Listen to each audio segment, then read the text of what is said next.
नमस्कार दोस्तों, राधे राधे। आज आप लोगों का फिर से हमारे चैनल में स्वागत है।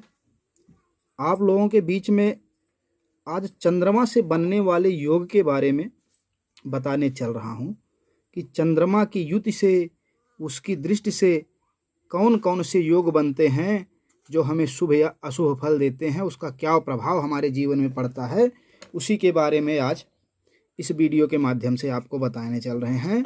तो आप लोग वीडियो को आखिरी तक देखिए और चैनल को सब्सक्राइब करिए, वीडियो को लाइक और शेयर कीजिए और आखिरी तक बने रहिए ताकि आप अपनी कुंडली को खुद से ही समझ सकें कि इसमें कौन सा योग आपके लिए अच्छा है और कौन से योग से आपको बुरा प्रभाव पड़ने वाला है। चलिए विलंब ना करते हुए शुरू करते हैं कि सबसे पहला योग है गज केसरी योग।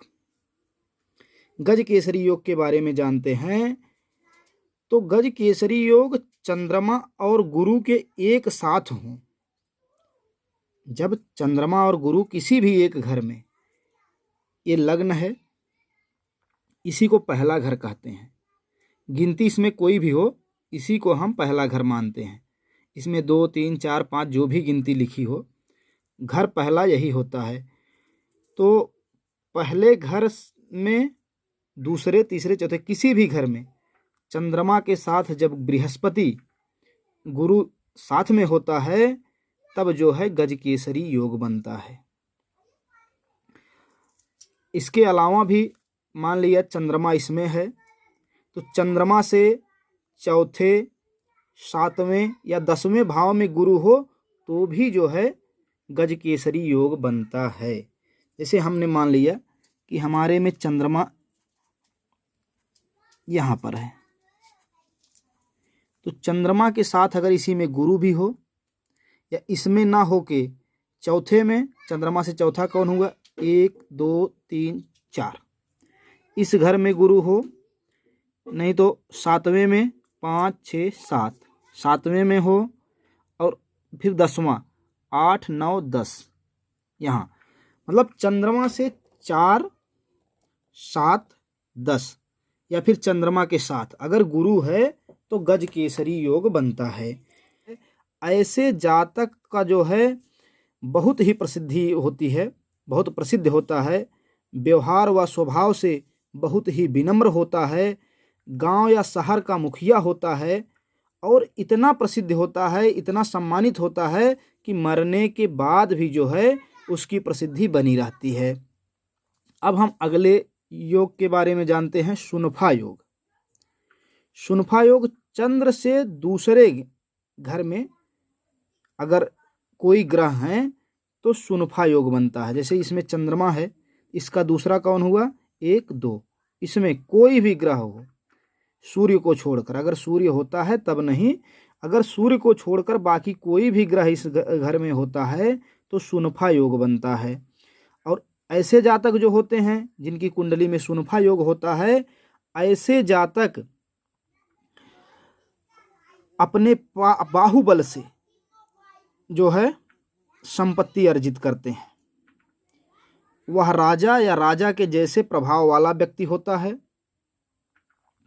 बुद्धिमान और धनी होता है और जितना भी संपत्ति उसको, मतलब संपत्ति जो होती है वो जो है अपने बाहुबल से, अपनी मेहनत से प्राप्त करता है। अब शुनफा योग जो है, जैसे चंद्रमा है, चंद्रमा के दूसरे घर, मान लो चंद्रमा यहाँ पे है 11वें घर में, अगर 12वें घर में भी कोई ग्रह है सूर्य के अलावा तो शुनफा योग बनता है। अब अनफा योग के बारे में जानते हैं। यह योग भी जो है बहुत अच्छा होता है। तो चंद्रमा से 12वें, मतलब चंद्रमा के पहले, जैसे यहाँ पे हम चंद्रमा मान लेते हैं, चंद्र यहाँ पर है तो यहाँ से पहले, मतलब 12वें भाव में, 11वें में, तो अगर ऐसा देख लें चंद्रमा से 12वें, 1, 2, 3, 4, 5, 6, 7, 8, 9, 10, 11, 12, चंद्रमा से 12वें यदि कोई भी ग्रह हो तो जो है अनफा योग बनता है। ऐसे जातक जो होते हैं वो शरीर से मजबूत होते हैं, उनके अंदर आकर्षण शक्ति होती है, प्रसिद्ध होते हैं, नम्र भी होते हैं और उदार भी होते हैं। और ऐसा व्यक्ति आत्मसम्मानी भी बहुत होता है तथा अपने कपड़ों और फैशन के प्रति जो है उसका जो है लगाव ज़्यादा होता है। उसको अपना कपड़े और फैशन साफ स्वच्छ बहुत ज़्यादा प्रिय होते हैं। वो जीवन के अंतिम समय में ईश्वर की आराधना में अवश्य संलग्न हो जाते हैं। ईश्वर के प्रति उनकी प्रीति बढ़ जाती है। अब इसके बाद दुर्धरा योग। दुर्धरा योग चंद्र से दूसरे और 12वें दोनों घर में ग्रह हों तो दुर्धरा योग बनता है। चंद्रमा से दूसरे और 12वें, जैसे ये चंद्रमा है, यहाँ से इसका दूसरा और फिर 12वां, या जिस भी घर में हो, जैसे यहाँ पे हो तो दूसरा ये हुआ, 12वां इसके पीछे वाला, मतलब चंद्रमा के दोनों तरफ अगर ग्रह हैं तो उसमें जो है यह दुर्धरा योग बनाता है।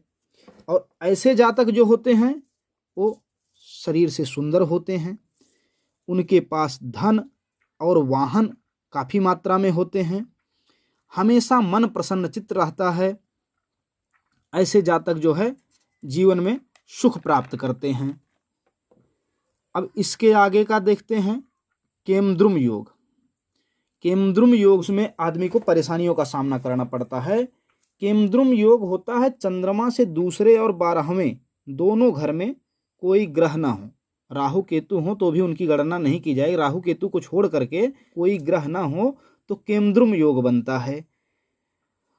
और चंद्रमा के साथ भी कोई ग्रह ना हो, जैसे यहाँ चंद्रमा है, इसके साथ कोई युति ना हो, कोई दूसरा ग्रह ना हो, और ये भी घर खाली हो और ये भी घर खाली हो, यहाँ भी कोई ग्रह ना हो, राहु केतु हो तो उनकी गिनती नहीं की जाएगी, तब भी माना जाएगा कि वहाँ कोई नहीं है। तो अगर यह स्थिति है तब केमद्रुम योग बनता है। और ऐसे जातक अक्सर मानसिक पीड़ा, छोटी छोटी बातों पर दुखी हो जाने वाला, दुख व्यक्त करने वाला, परिश्रमी और आशावादी ना होकर के निराशावादी ज़्यादा होता है। कहने का मतलब है कि ऐसा जातक जो है दुखी रहता है।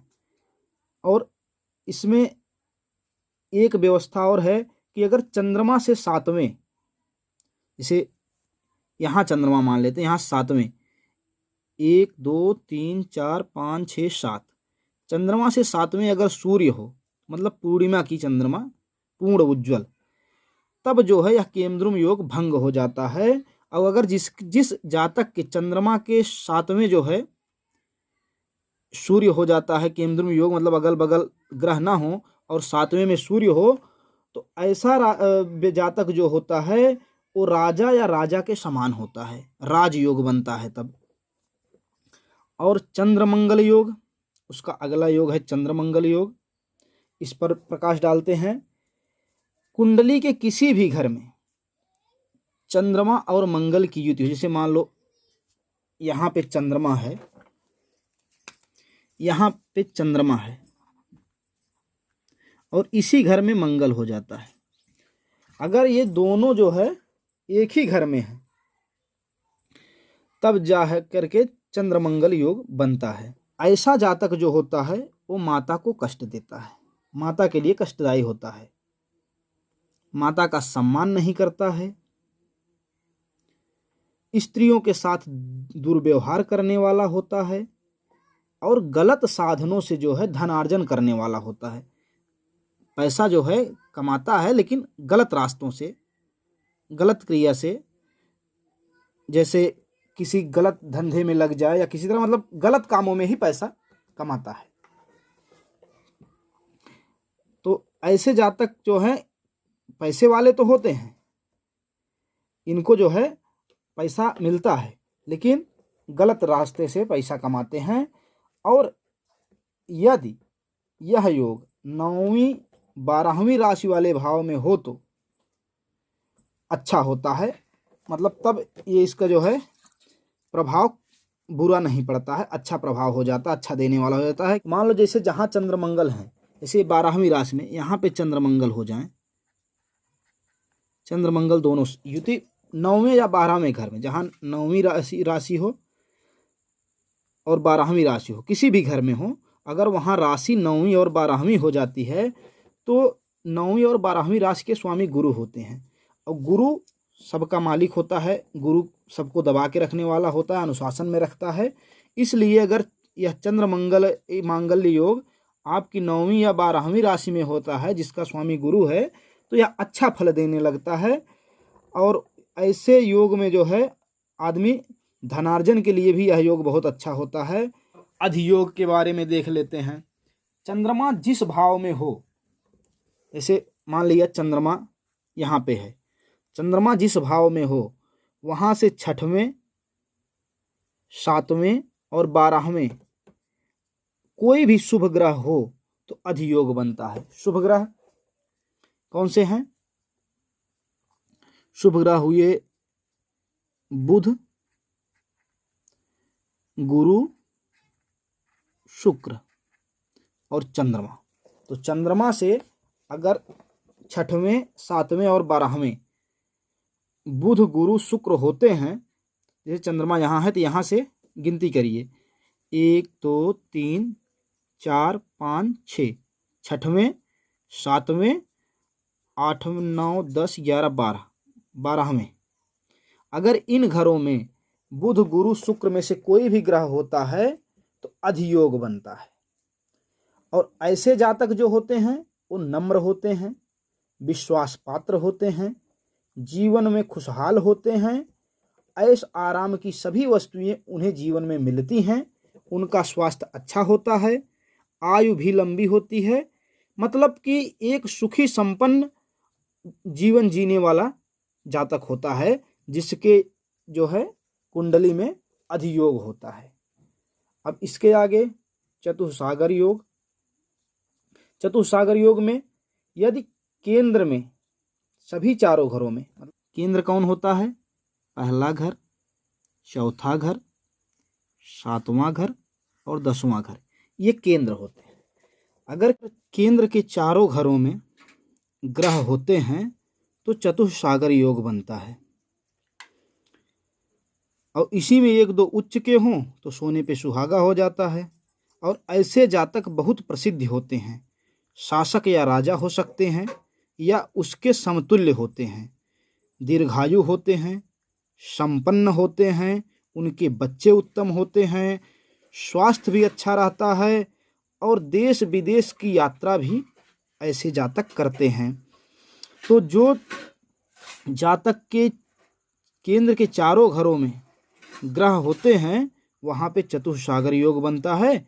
अब वसुमत योग के बारे में जान लेते हैं। तो यदि चंद्रमा से 3, 6, 10, 11वें भाव में शुभ ग्रह बुध, शुक्र या गुरु हों तो जो है वसुमत योग बनता है।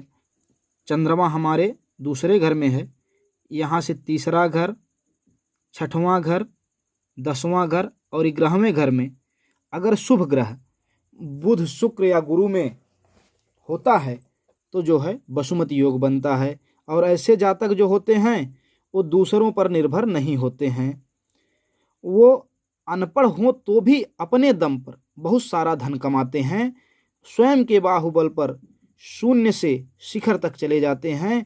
यदि उसे कोई भी संपत्ति पैतृक न मिली हो तो भी ऐसे जातक के पास घर, वाहन, सब सुख जो है प्राप्त होता है। और यह योग लग्न से भी माना जाता है। जैसे लग्न में चंद्रमा हो या लग्न में कोई भी ग्रह हो तो लग्न से 3, 6, 10, 11 भाव में अगर शुभ ग्रह होते हैं तो भी जो है वसुमत योग बनता है। अब राजलक्षण योग, यह बहुत ही प्रभावी योग है। इस योग को जो है बहुत कम लोगों के पास होता है, लेकिन जिसकी कुंडली में यह योग होता है वह विलक्षण प्रतिभा वाला होता है। जब सभी शुभ ग्रह शुक्र, बुध, गुरु और चंद्रमा ये चारों केंद्र में स्थित हों, मतलब केंद्र के चारों घरों में 1, 4, 7, 10 में ये सभी शुभ ग्रह जो बुध, गुरु, शुक्र और चंद्र ये 4 ही शुभ ग्रह होते हैं, ये चारों शुभ ग्रह इन 4 घरों में ही हों तो राजलक्षण योग बनता है। और ऐसा जातक राजा या राजा के समतुल्य होता है और अखंड राज करता है। दोस्तों, मेरे द्वारा दी गई जानकारी आपको कैसी लगी हमें कमेंट करके ज़रूर बताइएगा। अगर आपका कोई सवाल हो तो हमें आप मेरे व्हाट्सएप नंबर पर पूछ सकते हैं। और अगर कुंडली एनालिसिस करवाना है, ज्योतिष संबंधी कोई सवाल है, कुंडली दिखवाना हो, तो भी आप हमें व्हाट्सएप कर सकते हैं और हम हर व्हाट्सएप का या फिर अपने यूट्यूब कमेंट का जवाब देते हैं। तो आप लोग कमेंट कीजिए, लाइक कीजिए, शेयर कीजिए और हमारे चैनल को अवश्य सब्सक्राइब कीजिए। नमस्कार दोस्तों, राधे राधे, श्री शिवाय नमस्तुभ्यम।